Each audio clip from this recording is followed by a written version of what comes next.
अस्सलाम वालेकुम दोस्तों, पाकिस्तान को एक नया टैलेंट मिल गया। T20 वर्ल्ड कप 2021 के लिए स्क्वाड में शामिल कर लिया गया है।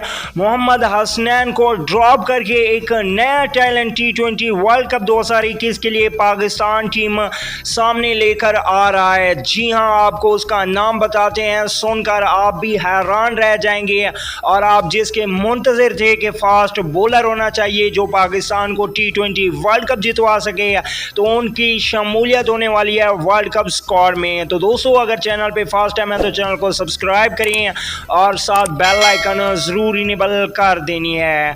तो दोस्तों, आपको बताते चलें कि वर्ल्ड कप स्क्वाड में अहम तरीन तब्दीलियाँ होने वाली हैं, क्योंकि T20 वर्ल्ड कप एक बड़ा इवेंट है। मोहम्मद हसनैन जो कि नेशनल T20 कप में परफॉर्म नहीं कर पा रहे, उनको ड्रॉप करके शाहनवाज धानी को शामिल किया जा रहा है। जो लोग चाहते हैं कि शाहनवाज धानी को शामिल किया जाए, वो नीचे कमेंट सेक्शन में ज़रूर बताएं और वीडियो को लाइक कर दें। अल्लाह निगहबान दोस्तों।